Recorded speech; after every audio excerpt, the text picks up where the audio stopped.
नमस्कार दोस्तों। ये जो सवाल आप बोर्ड पे देख रहे हैं, ये मेरे मित्र अभिषेक ने पूछा है। और अच्छा लगता है जब कोई सवाल पूछता है, ठीक है। तो इससे क्या होता है कि आपकी खुद की तैयारी भी अच्छी होती है और इससे ये भी एनालिसिस होता रहता है कि आप कितना अच्छा पढ़ रहे हो, ठीक है। तो सबसे पहले तो मैं सभी को शुभकामनाएं देना चाहता हूं, जो भी तैयारी कर रहे हैं, जिस भी एग्ज़ाम की तैयारी कर रहे हैं, उनके लिए उनको बहुत बहुत मेरी तरफ से शुभकामनाएं और उनका जल्द ही सिलेक्शन हो, ऐसी मैं आशा करता हूं, ठीक है।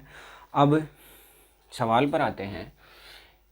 यदि चौड़ाई को स्थिर रखते हुए एक आयत की लंबाई में 40% की वृद्धि होती है तो आयत के क्षेत्रफल में 24 वर्ग मीटर की वृद्धि होती है और वास्तविक आयत का परिमाप 32 मीटर है। तो आपको बताना है कि आयत की चौड़ाई क्या होगी, ठीक है। तो देखिए, जैसे मान लीजिए ये आयत है आपके पास, ठीक है। अब इस जो आयत की चौड़ाई है वो अपन ने x मान ली और इसकी जो लंबाई है इसको y मान लेते हैं। और कह क्या रहा है सवाल में कि इसकी चौड़ाई को स्थिर रखते हुए, ठीक है, चौड़ाई को स्थिर रखते हुए कहने का मतलब चौड़ाई उतनी ही रखनी है जितनी पहले वाले आयत में थी। तो इसमें चौड़ाई x ही माननी है। लेकिन क्या करें, क्या रहे हैं इसमें कि जो लंबाई है इस लंबाई में उसने 40% की वृद्धि कर दी। तो पहले y मानी थी और y का 40% की वृद्धि हो गई। तो बताओ अब कितनी होगी? 140% हो जाएगी। यानी 20 पंजे 100 और 20 से इसको काटेंगे 7 बार, यानी 7y/5। ये क्या आ जाएगी? नए आयत की लंबाई, ठीक है। तो इसका क्षेत्रफल और इसके क्षेत्रफल दोनों के यदि जो चौड़ाई है, लंबाई है, इसमें यदि 40% की वृद्धि की जाती है तो क्षेत्रफल में भी 24 वर्ग मीटर की वृद्धि होती है। तो इसके क्षेत्रफल में यदि पहले वाले आयत का क्षेत्रफल घटाएंगे तो अपने पास में 24 वर्ग मीटर का अंतर आना चाहिए, ठीक है। तो घटाते हैं। आयत का क्षेत्रफल क्या होता है? आयत का क्षेत्रफल बराबर होता है लंबाई गुणा चौड़ाई, ठीक है। तो बाद वाले जो आयत है इसका क्षेत्रफल क्या होगा? x गुणा 7y/5। लंबाई और चौड़ाई दोनों को आपने गुणा कर दिया।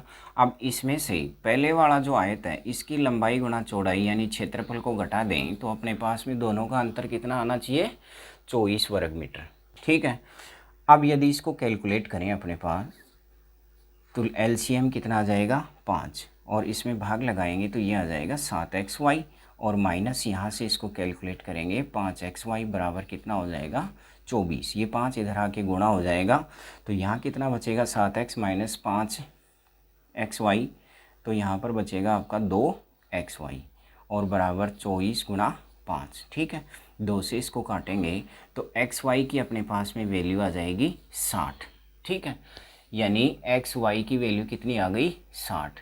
या फिर आप ये भी कह सकते हो xy का मतलब हो गया कि जो पहले वाला जो आयत है इसका क्षेत्रफल कितना आ गया अपने पास? 60, ठीक है। तो इसका क्षेत्रफल कितना हो जाएगा?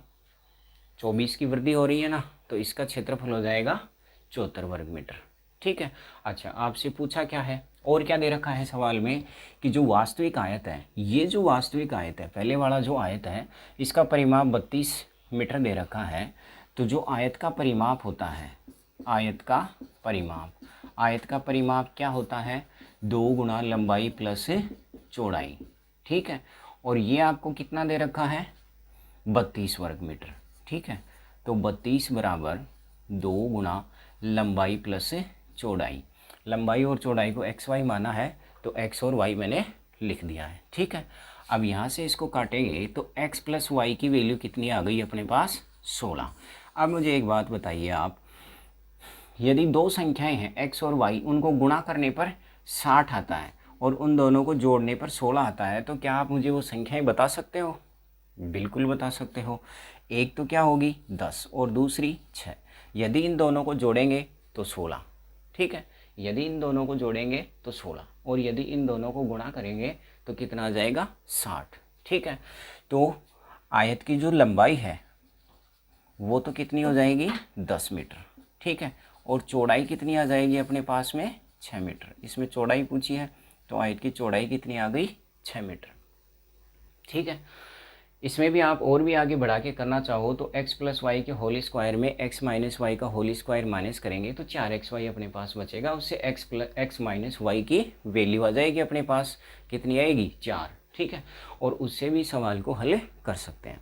लेकिन अगर और थोड़ा सा डायरेक्ट सोचें, यदि और इसको थोड़ा सा डायरेक्ट सोचें तो इस सवाल को आप कैसे कर सकते हो। आंसर तो आपके पास में आ गया है कि 6 मीटर इसकी चौड़ाई होगी, लेकिन दूसरा जो तरीका होगा वो क्या तरीका होगा जिसको आप डायरेक्ट कर सकते हो।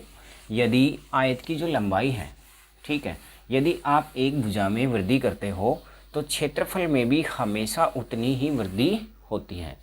जितनी आप एक भुजा में वृद्धि करते हो क्षेत्रफल में भी उतनी ही वृद्धि होती है। कि जैसे मान लीजिए कि आपके पास में ये कोई आयत है, ठीक है, इसकी चौड़ाई अगर 5 माने और जो इसकी जो लंबाई है इसको यदि 10 मान लो तो मुझे ये बताइए कि इसका क्षेत्रफल कितना आएगा, 50 वर्ग मीटर हो जाएगा। ठीक है। और यदि इसकी चौड़ाई में आप लंबाई में यदि आप वृद्धि कर दो, इसकी जो लंबाई है मान लीजिए इसमें इसी 40% की वृद्धि करते हैं तो 140% हो जाएगी। तो मुझे बताइए कितनी हो जाएगी, 14 होगी कि नहीं होगी बताइए।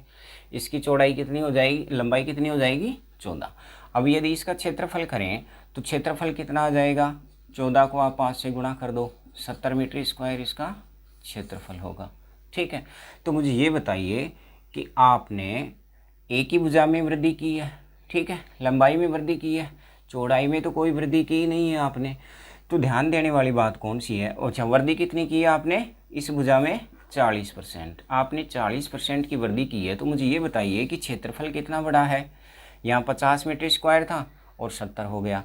तो ये बताइए कि 20 मीटर स्क्वायर की वृद्धि हुई कि नहीं हुई। और ये जो वृद्धि हुई है ये किस पर हुई है, पहले वाले आयत पर। ठीक है। तो 20 वर्ग मीटर की वृद्धि हुई है 50 वर्ग मीटर पर, तो कितने प्रतिशत की वृद्धि हुई है, 40% की। तो मेरे समझाने का मतलब क्या है कि यदि आयत की एक भुजा में आप जितना प्रतिशत की वृद्धि करोगे क्षेत्रफल में भी उतनी ही प्रतिशत की वृद्धि होती है। तो क्या इस सवाल में ये कह सकते हैं कि यदि क्षेत्रफल 24 वर्ग मीटर बढ़ रहा है तो ये 24% ही 40% है, क्योंकि लंबाई में 40% की वृद्धि हो रही है केवल लंबाई में, इसका मतलब क्षेत्रफल में भी 24% की वृद्धि हो रही है। तो क्षेत्रफल कितना है 24, ये 24 ही कितना है 40%। यदि इसका 100% आप ज्ञात कर लेते हो, कितना 100%, तो आपके पास में जो पहले वाला आयत है उसका क्या आ जाएगा क्षेत्रफल, और उसका क्षेत्रफल कितना आ गया आपके पास में 60 वर्ग मीटर। ठीक है, 60 वर्ग मीटर उसका क्षेत्रफल आ गया। और आयत, उसी आयत का परिमाप 32 मीटर आपके पास में दे रखा है। ठीक है, यानी 2x प्लस वाई की वैल्यू आपको 32 दे रखी है। तो x प्लस वाई की वैल्यू कितनी हो जाएगी 16। फिर वही बात आ गई, x प्लस वाई 16 है और एक्स वाई कितना है 60। तो जो दो संख्याएं हैं जिनका योग 16 हो और उनका गुणांक 60 हो तो ऐसी संख्याएं कौन कौन सी हो जाएंगी 10 और 6। ठीक है। तो इसमें जो चौड़ाई है वो कितनी हो जाएगी आपकी 6 मीटर।